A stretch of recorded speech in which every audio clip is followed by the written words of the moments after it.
नमस्कार, स्वागत है आपका आज के ताज़ा और बड़ी समाचारों में। तो चलिए बात करते हैं खबरों को एक एक करके। अगर इससे पहले कि आप हमारे चैनल पर नए हैं तो चैनल को सब्सक्राइब करके बेल आइकन को दबा दें ताकि सभी प्रकार के लेटेस्ट न्यूज़ की जानकारी मिलती रहे।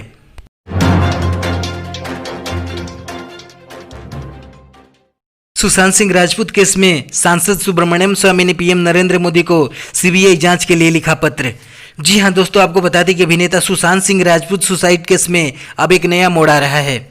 अब तक सुशांत के फैंस और कुछ सेलिब्रिटी मामले की सीबीआई जांच की मांग कर रहे थे, मगर अब राजनीतिक हलकों से भी सुशांत के केस की सीबीआई जांच की मांग की जाने लगी है। राज्यसभा सांसद सुब्रमण्यम स्वामी ने इस मामले को लेकर सीधे प्रधानमंत्री नरेंद्र मोदी को पत्र लिखा है। वहीं पूर्व सांसद पप्पू यादव ने भी इस मामले में गृह मंत्री अमित शाह को एक पत्र लिखा है। अभिनेता शेखर सुमन ने इन दोनों पत्रों को अपने ट्विटर अकाउंट से शेयर किया। पहले बात करते हैं सुब्रमण्यम स्वामी के पत्र की। स्वामी ने पीएम मोदी को लिखे पत्र में कहा कि मेरे एसोसिएट इन लॉ इस्करण भंडारी ने सुशांत सिंह राजपूत की कथित सुसाइड पर कुछ रिसर्च की है। हालांकि पुलिस एफआईआर दर्ज करने के बाद अभी भी मामले की जांच कर रही है। मैं मुंबई पुलिस स्थित अपने सूत्रों से सुना है कि इस मामले में बॉलीवुड के कई बड़े नाम जिनके दुबई के डॉन से संबंध हैं, इसे पुलिस जांच के जरिए कवर अप करना चाहते हैं ताकि इसे अपनी मर्जी से की गई खुदकुशी साबित किया जा सके।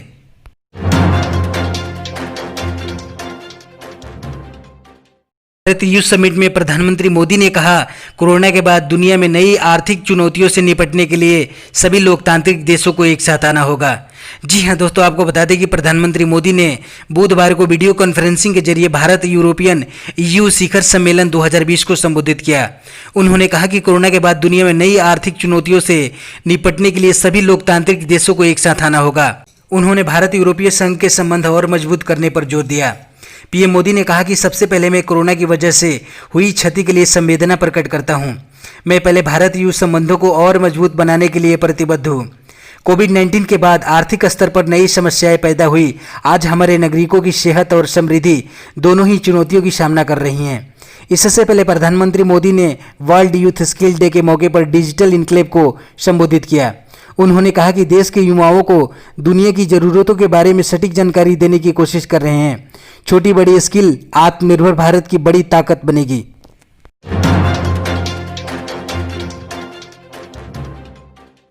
अमेरिका और ब्रिटेन ने किया वार, हुआवेई को 5G नेटवर्क से किया बैन। जी हां दोस्तों, आपको बता दें कि ब्रिटेन ने अमेरिकी दबाव के आगे झुकते हुए और चीन की चेतावनी को नज़रअंदाज करते हुए अपने 5G नेटवर्क से चीन की दिग्गज कंपनी हुआवेई को चरणबद्ध तरीके से हटाने का आदेश दे दिया है। आपको बता दें कि हुआवेई दुनिया की जानी मानी दूरसंचार उपकरण विनिर्माता कंपनी है। हुआवेई को इस तरह ब्रिटेन में 5G नेटवर्क से बाहर करना चीन के लिए एक बड़ा झटका साबित हो सकता है।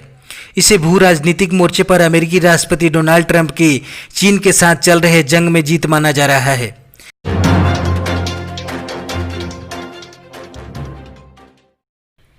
आर्मी अफसर ने फेसबुक इस्तेमाल करने की इजाजत मांगी तो हाई कोर्ट ने लगाया फटकार।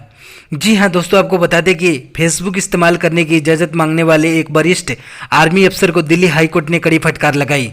अदालत ने कहा कि अगर आपको फेसबुक इतना ज़्यादा पसंद है तो आप नौकरी से इस्तीफा दे दीजिए। अफसर ने कोर्ट में दलील दी थी कि एक बार डाटा डिलीट करने पर वो अपने सभी दोस्तों के कॉन्टैक्ट को खो देंगे। अफसर ने आर्मी में सोशल मीडिया प्लेटफॉर्म समेत 89 ऐप पर बैन किए जाने के खिलाफ अपील की थी। इस मामले में अगली सुनवाई 21 जुलाई को होगी और बेंच ने additional solicitor general Chetan Sharma को पॉलिसी के दस्तावेज सील बंद लिफाफे में कोर्ट के सामने पेश करने के लिए कहा है।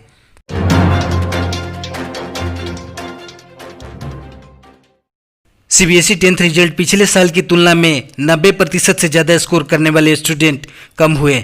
जी हां दोस्तों, आपको बता दें कि बुधवार को central board of secondary education CBSE ने 10वीं की कक्षा के परिणाम जारी कर दिए। इस साल 10वीं में कुल 91.46% बच्चे पास हुए हैं।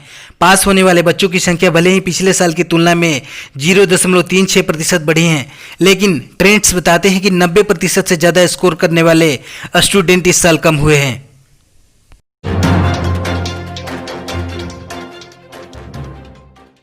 निजामुद्दीन मरकज मामला में 200 इंडोनेशियाई नागरिकों को साकेत कोर्ट ने दी जमानत। जी हां दोस्तों, आपको बता दें कि इससे पहले भी सरकार ने निजामुद्दीन मरकज में शामिल हुए कई देशों के विदेशी जमातियों को अपने देश वापस लौटने की अनुमति दे दी थी। दिल्ली पुलिस की चार्जशीट पर सुनवाई करते हुए निचली अदालत ने सभी जमातियों पर जुर्माना जमा कर अपने देश वापस लौटने की अनुमति दी। मरकज मामले में दिल्ली पुलिस ने 956 विदेशी जमातियों के खिलाफ निचली अदालत में चार्जशीट दायर की थी। ट्रायल कोर्ट में कहा गया था कि अर्जी पर सुनवाई पूरी होने तक कोई भी आरोपी भारत छोड़कर नहीं जा सकता।